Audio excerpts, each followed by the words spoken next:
Okay, over the years, quite a few years ago now, I used to make a lot of hammered shank bracelets from ingots. This has been hammered on a little bit. This started out as a 5-ounce ingot. I made a mold so I could pour these. When I did the ingots, I think I did 4 all at once, and in one of the last videos I said how quick I could melt 5 ounces of silver. Anyway, basically that's what the ingots look like, kind of, sort of. This is where the silver got poured in. You can kind of tell that it's, there wasn't quite as much as there could have been. And it is, let me measure it, it is 209. It's between 3 and 4 gauge, so it's quite thick. Okay, now what I'm going to do is get out a piece that got cut off of here, just for demonstration purposes. If Greg zooms in on this a little bit, you'll notice there's different stamps in here. There's this one style here, one style here, one style here, and this line is done with a chisel. All my chisels I've handmade. Anyway, this particular stamp, the diamond shaped stamp, I would say is at least 1/16 of an inch down into this silver. And I'll go ahead and measure it real quick if I can. And no, it's only 1 millimeter down into this silver. Let me measure another one. Yeah, close enough to call it a millimeter. So that's 40 thousandths deep. So I'm going to go ahead and move over to the slam and hammering place.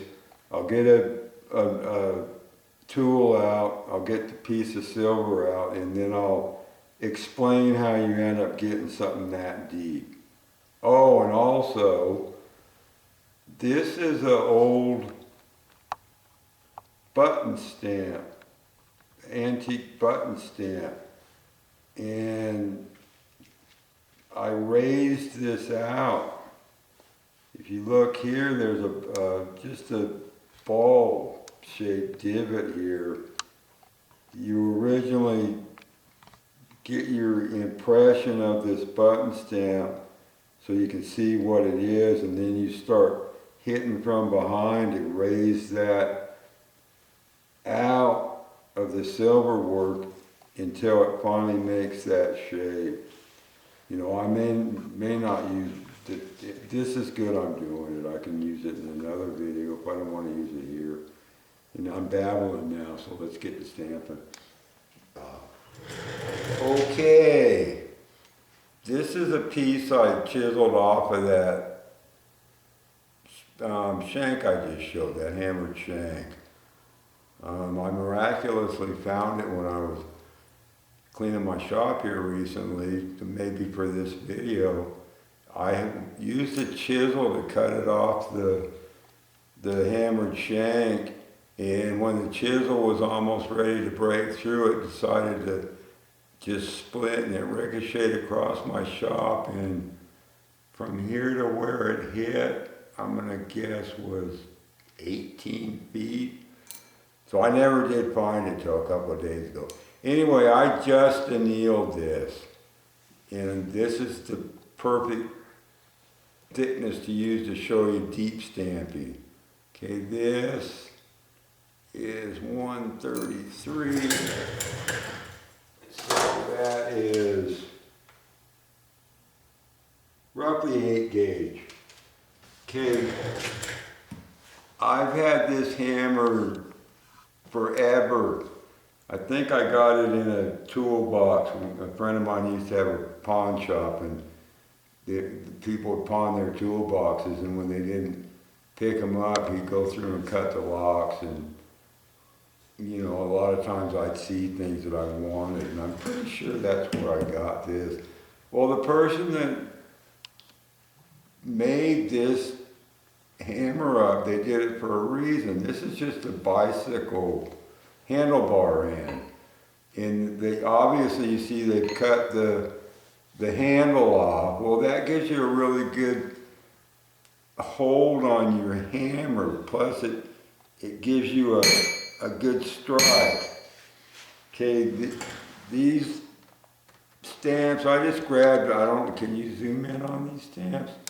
Okay, I just grabbed a few stamps out of my stamp can. This is a really nice design. It's going to have a tendency it won't go deep easy. There's little serrations cut that come on the outside edge. You can see the beautiful face on it.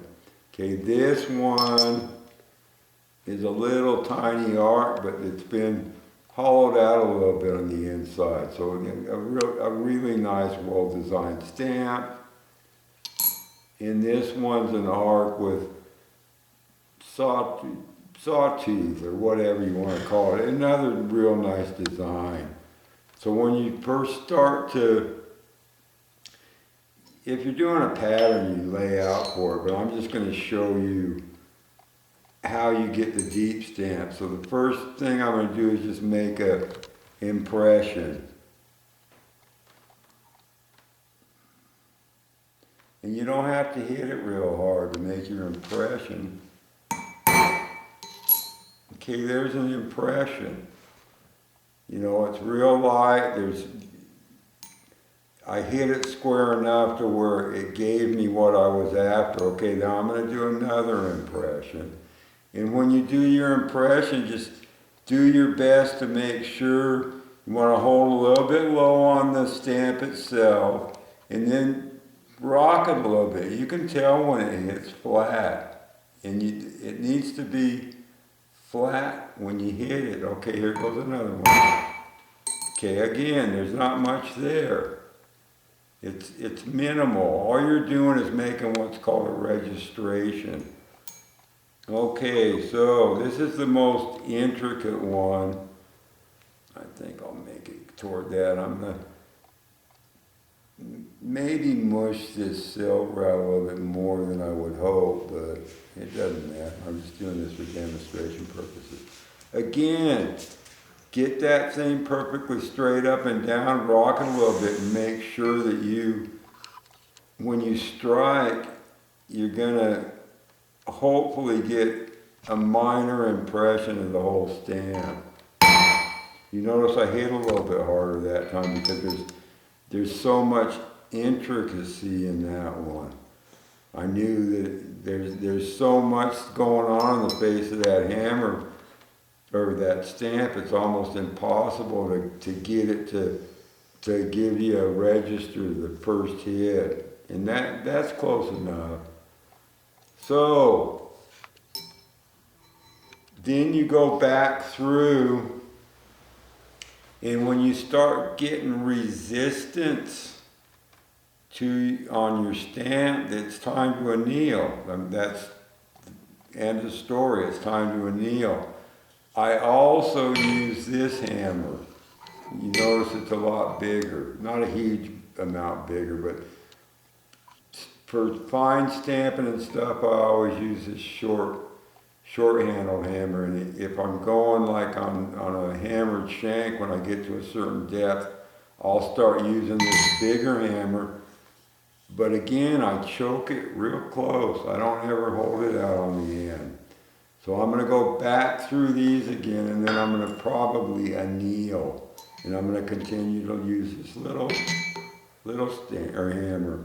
So then you just replace your stamp in your register. You see how when I turn that, it turns to silver. Well, that means that stamp's perfectly locked where you first time hit it. So I'm going to hit it again, a little bit harder. Okay, now there's an impression of that actual stamp. So if you were just going for the look of that stamp, that's it. you know, but the depth adds a lot of character to a piece. Okay, so now I'm going to do the next one again. And again, you'll hear me hit it harder because I had it registered. See how it's moving again? I'll point that out. Okay, so then whack it a good one. And then you have that stamp. That's the stamp design. Okay, now I'm going to do this one again. I don't know if it's going to give us the whole design because there's a lot going on in this stamp. Okay, see how it's moving? I'm registered. Okay, now we'll whack it a good one. Okay, I got a little bit of a bounce. That was a good thing for you as the viewer. If you get a bounce on your stamps, typically it's going to bounce over somewhere and make a mark. So you can see it in that. And you can also see that this stamp still isn't to depth. So we're going to pause here and then I'm going to go anneal this. Okay, I just annealed this again. Depending on the stamp pattern, the size of the stamp, this, that, and the other, if you're wanting to go extremely deep, the larger the stamp, the more complicated the stamp, the more you're going to have to anneal.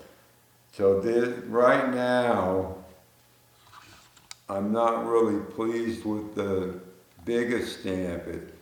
It was registering more on the bottom of the triangle than up top. So what I'll do next time I hit it, I'll tilt it toward myself a little bit, thus allowing the tip to register. Because you have to have a super good register when you start going for depth.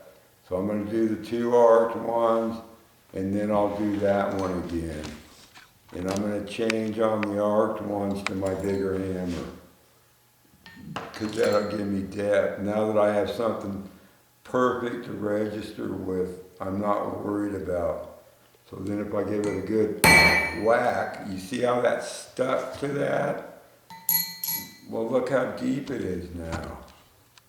You know, it was a dull sound with no ringing, no bouncing. That means it was anneal good. So let's do the next one. This is when your pattern really starts to stand out. Okay, again, I'm starting to have some depth to it. This just classes things up more. It refines what you're doing. Okay, now I'm going to do the triangle one, but I'm going to, because the top of it isn't giving me what I'm after mostly, I'm going to tilt it toward the camera a little bit when I hit it. And this time I should get a full impression of it. Much better. That one's finally got a full impression. But that took 3 hits to get that whole impression of that stamp. See, it's almost impossible to go through in single stamp a design unless you don't really care. Okay, that one rang a little bit. I'm going to go ahead and hit all 3 of them again, and then I'm going to have to anneal again. It's amazing how many times you have to anneal on a lot of this stuff. That bracelet shank I showed you, those deep center triangles, I bet I annealed that bracelet a minimum of 5 times.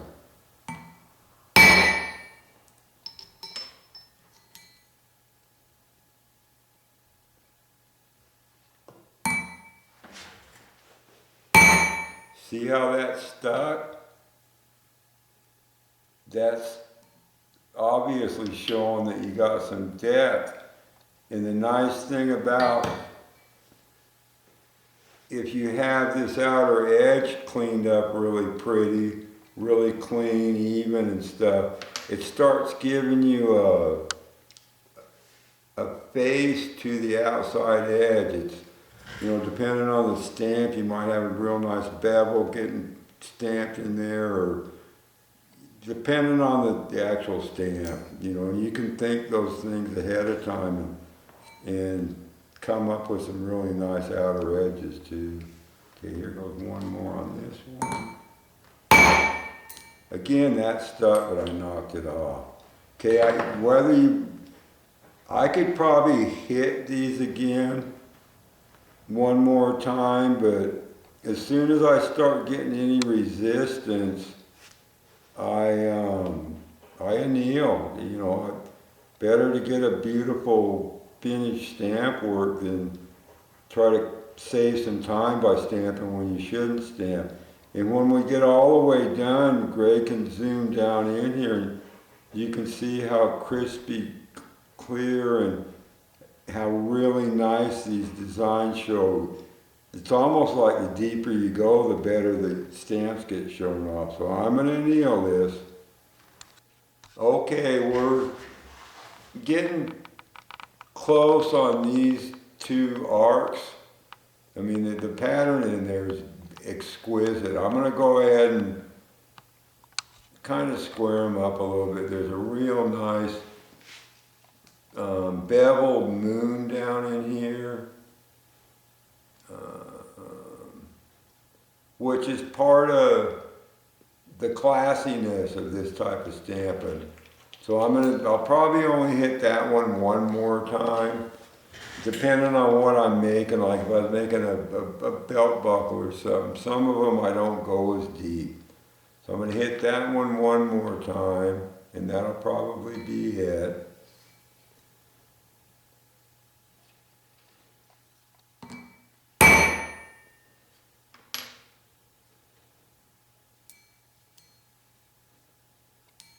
Yeah, it's really nice. I'm sure that we can get a good enough close-up of it to give you an understanding of why I'm very pleased with that one. And you notice I'm not getting a bounce when I anneal again. You just get a dull thud. Okay, this one's doing the same thing. It's got a real nice bevel at the bottom of the arc. Okay, this tool, I might have to anneal quite a few more times. Those two are pretty much to my satisfaction. So I'm going to go ahead and hit this one twice, or I'll listen to it. I might hit it more than twice.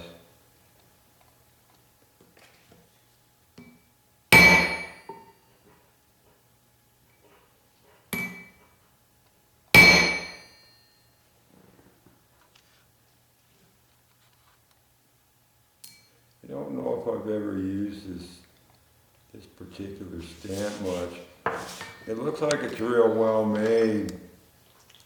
Okay, back again where you could see it.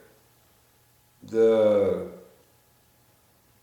two center lines, they look like they're pretty darn even. When I first saw it, I didn't think they were this last time I stamped it. Anyway, to get that more defined, I think that's the right word, that needs to be hit 2 to 4 more times. So I'm going to go ahead and anneal this, because you can feel it when it starts getting work hardened. I won't touch these again. When we get this one finished, you know, Greg will do his best to really zoom in on it. He said he's already zoomed in, but we can play a little bit to where he can actually get just a really good close-up image of that, so you see how special this type of stamping is. Okay, annealing time. Okay, I just checked these out with my Super Magnifier 10 Optivisor, because I can't see all that good close up anymore. I'm thoroughly pleased with the two bottom stamps, and hopefully you can see it. The smallest arc stamp is much deeper on one side then the other. And seeing as though I just annealed this, I should be able to even that depth out with just one hit. Okay, let me see. Okay, I have to make the right side deeper, so I'm going to lock that in again. And you can see it. I don't know, I'll hold the stand. It doesn't really show up. It's a little bit crooked, so I'm going to tilt it to my right some, your left, and then I'm going to hit it again. And hopefully level it out. Okay, let me look. Much better. Okay, now if you look at that again, with one hit I just brought the equal depth. I'm going to go ahead and look at that particular stamp work again. But if you see where you have, like I said, it was unequal depth, and whether people subconsciously will pick up on that, the brain will pick up on it. So that's just a last hint on this. I'm going to go ahead and call it quits on this, and I hope you learned something. Thanks, Greg.